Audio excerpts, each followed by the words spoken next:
On this. So the issue I wish to discuss today is the need for the Minister for Health to address issues relating to the state of trans healthcare in Ireland and the need to move to an informed consent, gender-affirming care at a community and primary care level. So some of the context of our trans healthcare here in Ireland, which quite frankly I don't think we really have, we're ranked the worst in the EU for availability and accessibility for trans health by TGEU, despite the fact we have some of the most progressive laws. Unfortunately, our health system does not match that.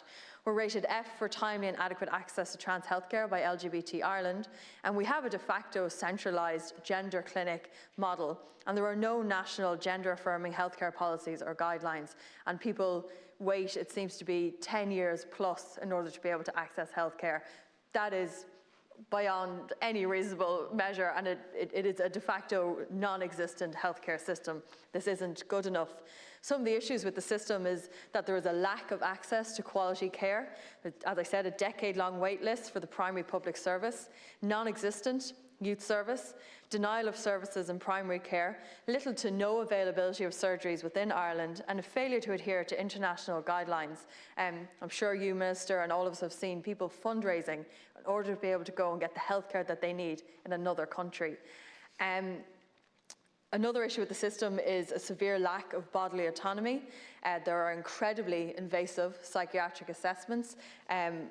Some of the questions I've heard people being asked are unbelievable. You wouldn't believe the questions that they've been asked, incredibly invasive questions, when it is someone who knows their own mind, knows their own body, and are put through the absolute ringer about very intimate personal details, borderline Freud kind of stuff, which doesn't really tie in with what we have, which is a consent-based self-ID model. The healthcare then that we have doesn't really, to me, match what we have in legislation, which is we believe you when you say who you say you are, and then the health system goes through all of this kind of questionable things. There's discrimination, stereotyping, and there's an exclusion of trans people from policy development. And this comes across all of the trans organisations that I've met with and worked with, where they don't feel that they are at the table in any meaningful way in terms of the decisions that have been made about them. There's no path for any young trans person to access gender-affirming medical care in Ireland, and young trans people throughout the country are suffering. They deserve to be treated with dignity, and if they want it, access to safe medication so they have time to explore their gender identity without the pressure of dysphoria from their bodies changing. Trans youth need the acknowledgement that their lives matter just as much as if they were cisgendered children.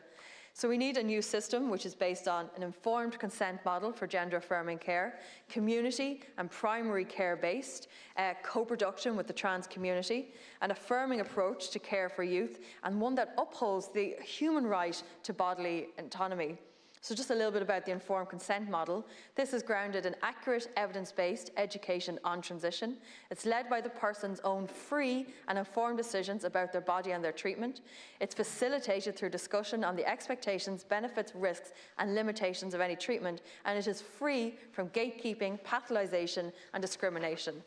The community and primary care model is facilitated by primary care general practitioners and nurses, easy to access locally without a decade-long wait list. It's tailored to the person's needs. It's integrated into guidelines and trainings for GPs and nurses, and it's accessible to trans people in rural communities. So we need to recognise and respect each person's gender identity without questioning or judging it, and we need to acknowledge that there is no medical, psychological or psychiatric test that confirm or deny gender identity. So I just want to know from you, Minister, today, what is the government and what is the Minister for Health going to do about trans healthcare in Ireland? Because we simply don't actually have trans healthcare in Ireland if you have to wait 10 plus years to get any of it. Thanks, Senator. Minister.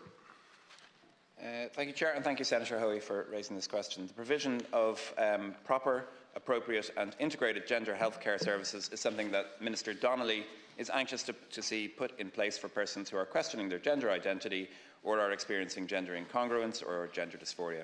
Minister Donnelly has previously acknowledged that they do not currently have access to that in Ireland and that he is determined to change that. In that context, I can confirm that the HSE has recently appointed Dr. Carl Neff as clinical lead for the multidisciplinary team, the MDT, who will lead the development of a new model of care under the auspices of the national clinical programmes. The Department of Health has provided €100,000 in funding for the establishment of this team. Now that this appointment has been made, the HSE is initiating a new clinical programme for gender healthcare over the next 2 years. An updated clinical model and implementation plan for gender healthcare services will be developed. This work will be informed by the best evidence-based clinical care for individuals who express gender incongruence or dysphoria. Now that the full CAS report has been published, it will be reviewed along with other emerging and evolving international evidence as part of this work. There's a clear and well-established approach to the development of this model of care, which, as well as reviewing the best available clinical evidence, will also incorporate input from healthcare professionals, patient advocates, and those with lived experience. A key part of this development of this model of care will be consultation with stakeholders. It's particularly crucial that the people who are and will be availing of gender health care have their voices heard in this process, and I can assure you that Minister Donnelly is anxious to ensure that all stakeholders are fully consulted in the development of this model of care. The model of care will incorporate a multi-tiered approach where care will be delivered at the most appropriate level of medical complexity. While the model of care is being developed, people will continue to receive health care in the community and under the endocrinology service in the adult and paediatric centres in Ireland East Hospital Group and Children's Health Ireland. In terms of current services, children and young people who require specialist psychological and psychiatric assessment and support are now referred to the Children and Young People Gender National Referral Support Service in the UK, who will triage these referrals to one of the newly developed services in London and Liverpool, Manchester. This service will work with CHI if endocrine review is required. The adult gender service based in St Columkille's Hospital, Loughlinstown, provides services for people over the age of 16 years. Minister Donnelly is committed to the development of a well-governed and patient-centred healthcare service for adults and children in the transgender community. Minister Senator Hoy, you have 1 minute. Thank you. I will note the mention of the CAS report, and I'm actually not going to go too much into it, but I will say that there are questionable methodologies in terms of the piece of research and studies that report chose to make. And I think it's really disappointing that there's been very willful misrepresentation in the media and by some bad actors of the report, and it's being used to deny, restrict or cut off services to very vulnerable people. So I hope that is bear in mind as well. Trans people, like all of us, need healthcare services that centre the principles of bodily autonomy, person-led decision-making and informed consent, adhere to the rights to safe, equitable, accessible and quality healthcare, that are facilitated by healthcare professionals who provide individuals with care, respect, empathy and accuracy, and uplift decision-making according to each person's individual needs. And I'm just worried that the response you have doesn't really take into account the fact that we just still don't have trans healthcare here in Ireland, and I'm not sure that with this response we're going to get it in the way that we need it. Senator, Minister. Thank you, Senator.